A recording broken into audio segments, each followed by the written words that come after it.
Li Bai, moored at night by Cow Island and thinking of antiquity. At Cow Island, moored for the night on the West River. The sky is black, without a single cloud.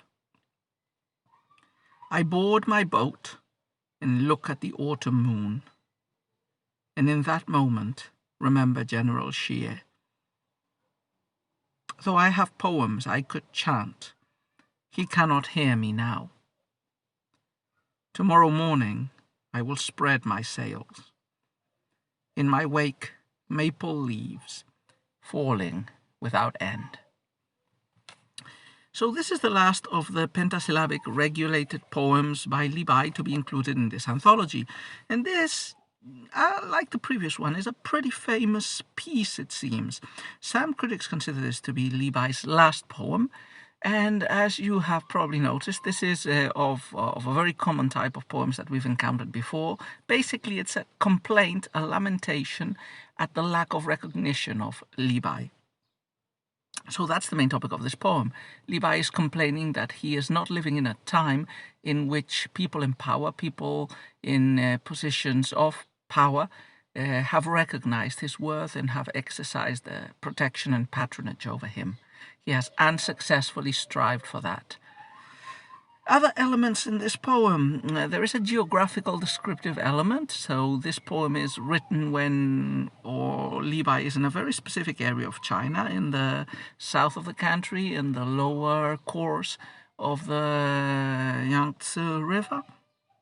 And a very interesting subtopic that is used to explain, to develop the main topic of lack of recognition, is a historical connection with an episode that happened in the place where Li Bai was passing by through his boat, Cow Island and General Xie, which we will explain in a second.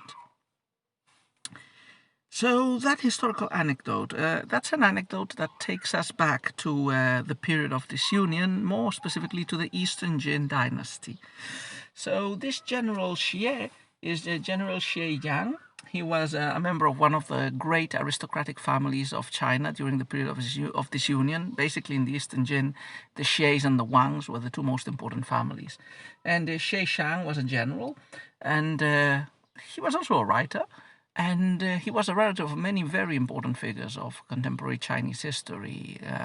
I think his relatives in the next generation included Xian, who was the chancellor of the kingdom, and Xian's nephew, what was his name? It was Xie Xuan, the general who defeated the barbarian armies of the north in the Battle of the Fei River, and who therefore gave a lease of life of 2 more centuries to the southern Chinese dynasties, as opposed to the north, which was languishing under barbarian non-Chinese occupation. Anyway, so the anecdote that is related is as follows. I'm going to read it, but it's basically an anecdote of the poor but meritorious person being recognized by a person in power. That is, Xie Shang encounters and protects the young literary talent Yuan Hong, who was working as a boatman because of his poverty. I'm going to read you the anecdote as it appears in a book I have, which is a new account of tales of the world, Shishuo Xinyu, which is a collection of anecdotes about the period of disunion.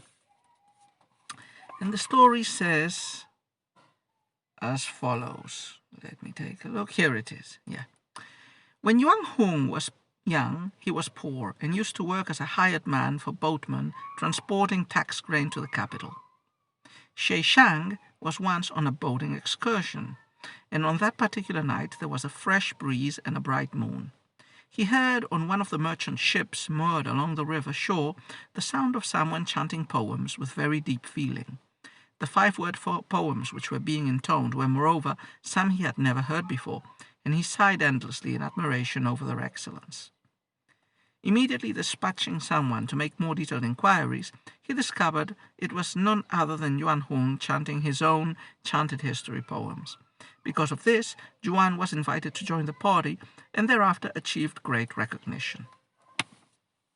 So here we have, therefore, a historical example of a rags to riches story. Not exactly to riches. The period of disunion was a very aristocratic period in China, and nobody who wasn't from an aristocratic background could hope in those days to arrive at important positions of power.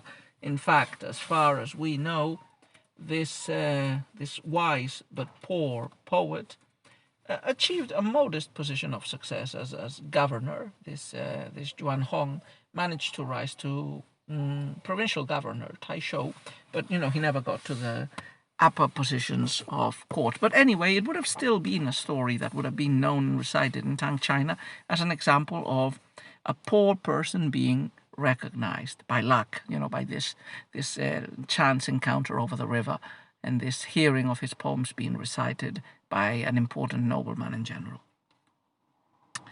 Okay, then let's take a look at the poem couplet by couplet as usual. At Cow Island, moored for the night on the West River, the sky is black without a single cloud. So we are at Cow Island in the West River, which is probably, as I've just mentioned before, an affluent of the Jiangzi in central southern China. So we know that in his last years, Li Bai traveled a lot through this region. In fact, he died in this area. So there is some backing to believing that this could be one of his last poems. So it's night. It's a dark night. It's a cloudless night. And Li Bai, it seems, cannot sleep or is awake. He is reflecting on different issues. We will see what those issues are in a minute. After all, the title says he was thinking of antiquity. So he's going to quote as a precedent that he is thinking about, while his boat is close to Cow Island. And in fact, as we have just said, there is a historical anecdote associated with the place. Second couplet, I board my boat and look at the autumn moon, and in that moment remember General Xie. So perhaps he had landed, or the boat, as we have said, was moored for the night. So he was walking around. He goes back to the boat, and he thinks, it's autumn. That's very important. Remember, autumn is always the sad, melancholy season for lamenting the passage of time in the Chinese tradition and in Chinese poetry. So as he is boarding the boat, he thinks about General Xie.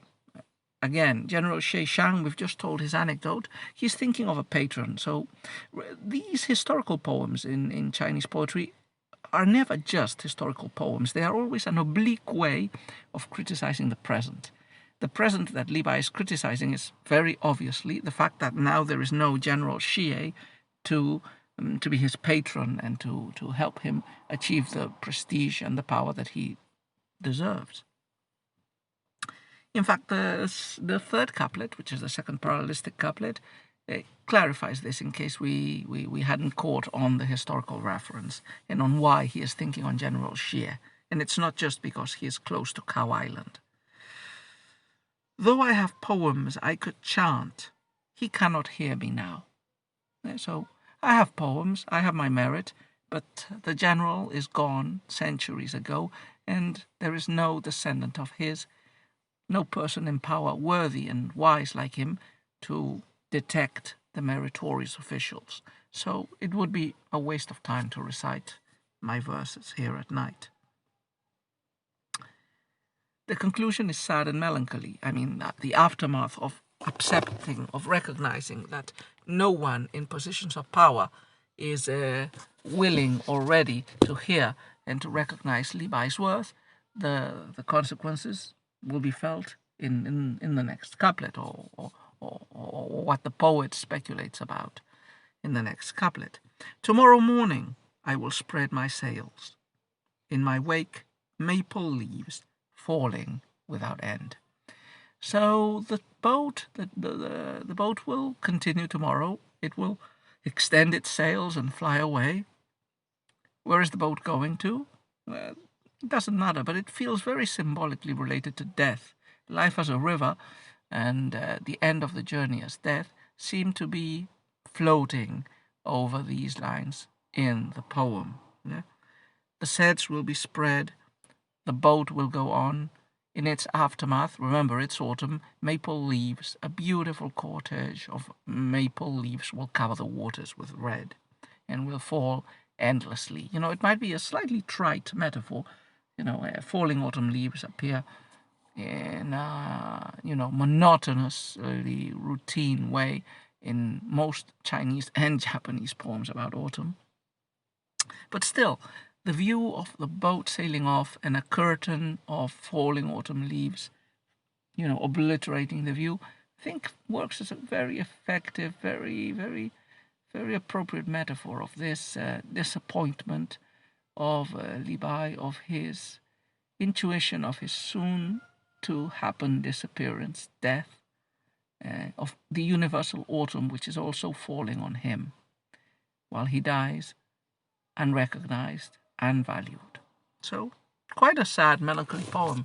But then again, most classical Chinese poems tend to be like that. So, not bad, not bad.